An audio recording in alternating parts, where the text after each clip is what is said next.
In our first session, we've seen the importance of record keeping and accountancy. My friend Peter is now aware of different terminologies that are used in accounting, which we have studied about in our second session. This is the third month of his business, and his grocery store business is now really going big. So Peter also needs to learn accounting in more detail to manage his business in a proper manner. So in this session, we are going to try to learn the basic accounting concepts or principles which help us to prepare our accounts in a more systematic manner. Now, accounting reports are kept by accountants all over the world for different businesses. There are many parties that need to know about your business or your company, like investors or creditors or shareholders, individuals who want to invest, banks who provide loans to them, government agencies who collect taxes, etc. This means accounting record of your business is just not meant for you. There are many more stakeholders or outside parties who need to read and understand your accounting records. Now suppose this person represents the outside parties.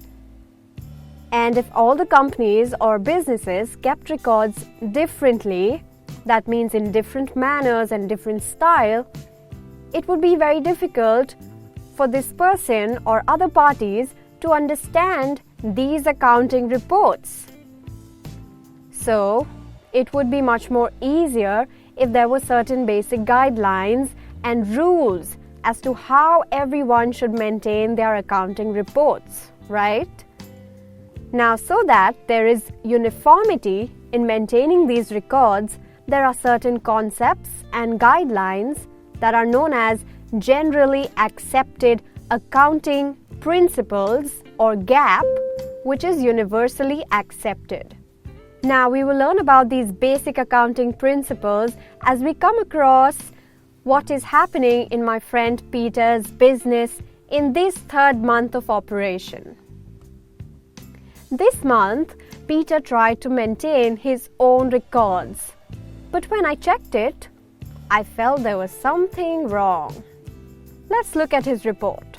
He's recorded his rent, his salaries, his electricity. He's recorded his residence maintenance bill, and he's also recorded a washing machine purchase. Oh, residence maintenance bill?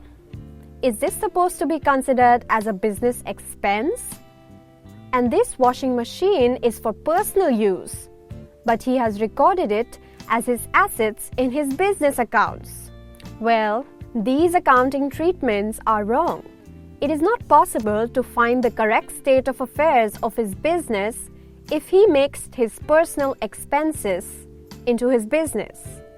So all of his personal expenses or assets purchased do not form part of his business activities.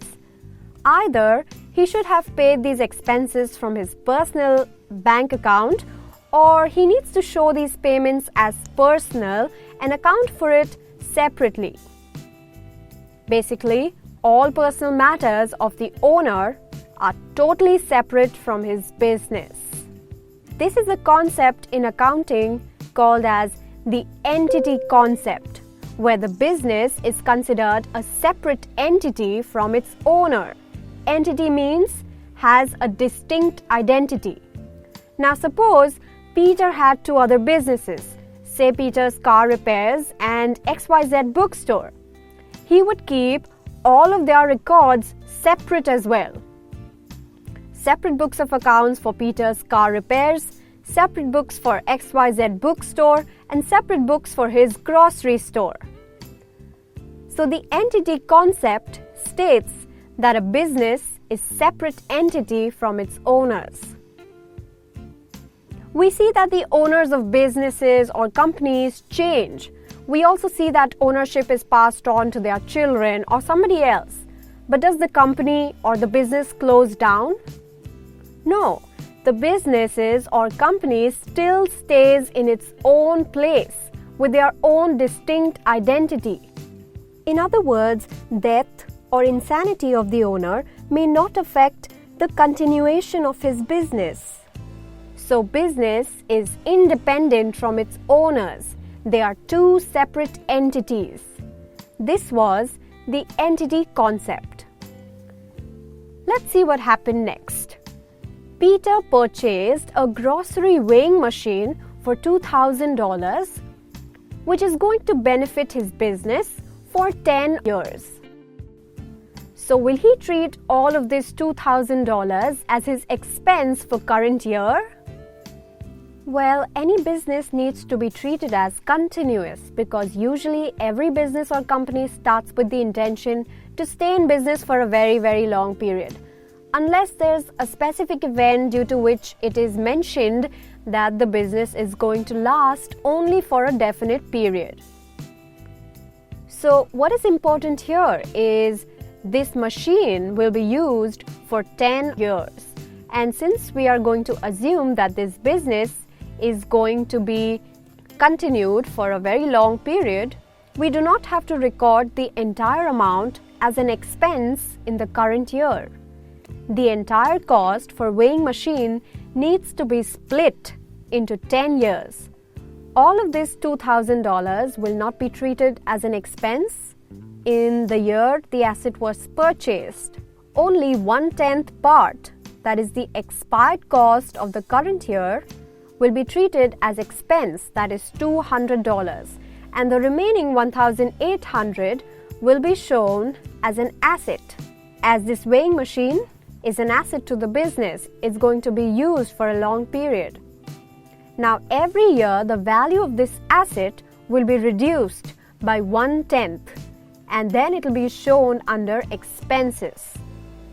Here, we are believing or assuming or we are treating that our business is long-term or continuous, and that is the reason we will provide for the remaining expenses in future. So this assumption that the business is going to always be going on is known as the going concern concept. Concern here is nothing but the business. Let's take another example. Suppose Peter spends huge amounts on advertisement, say $6,000, but it will be beneficial for his business at least for 6 years.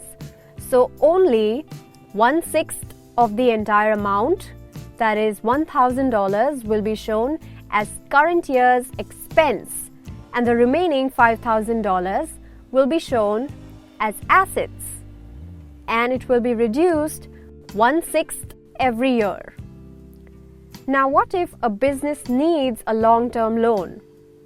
Will the bank provide a long-term loan if it has been mentioned that the business will only last for a definite period in their records? Well, they may not provide the loan. But if a business is a going concern and has provided for payments in future and has a good reputation, only then will the bank provide a long-term loan.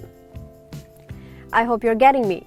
So this was the going concern concept. You always assume that a business is going to be continuous or long-term. So this was the end of the June month, and we learned a lot of new things. We came across the entity concept and the going concern concept. We will come back and see the operations in Peter's grocery store for the month of July and learn some more accounting principles in our next session. So stay tuned. I hope you enjoyed this video. Please share it with those who can benefit from it. Comment your queries below and hit that subscribe button to get all our updates.